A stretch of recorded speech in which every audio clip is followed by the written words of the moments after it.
তো আজ করতে চলেছি একটা নতুন এক্সপেরিমেন্ট। হ্যাঁ, প্রথমবারের জন্য করতে চলেছি স্ট্রিং আর্ট।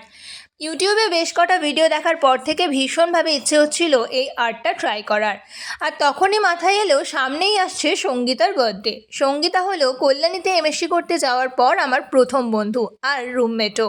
আর এটা আমাদের একসাথে বার্থডে কাটানোর প্রথম এবং শেষ বছর, কারণ পরের বছর এই সময় আমাদের এই কোর্সটা শেষ হয়ে যাবে। তাই তখন আর আমাদের দেখা হবে না। তাই ভাবলাম এবছর ওকে এমন কিছু একটা গিফট দেওয়া যাক, যে গিফটটা আমাদের স্মৃতি হিসেবে ওর কাছে থেকে যাবে। তখন আরও মাথায় এলো যে হ্যাঁ, এই স্ট্রিং আর্টটা তো আমি ওকে করে দিতেই পারি। তাতে আমার এই আর্টটা করার ইচ্ছেটাও পূরণ হবে, আর একটা স্মৃতি হিসেবে ওর কাছে রয়েও যাবে। তাই বসে পড়লাম এই আর্টটা করার জন্য। হ্যাঁ, এই বোর্ড জোগাড় করা থেকে ছবি বানানো সব কিছুতে কিন্তু বাবা আমাকে প্রচণ্ড হেল্প করেছে। প্রথমবার ট্রাই করলাম, জানি পারফেক্ট হয়নি, তবুও জানিও কেমন লাগছে। বাই।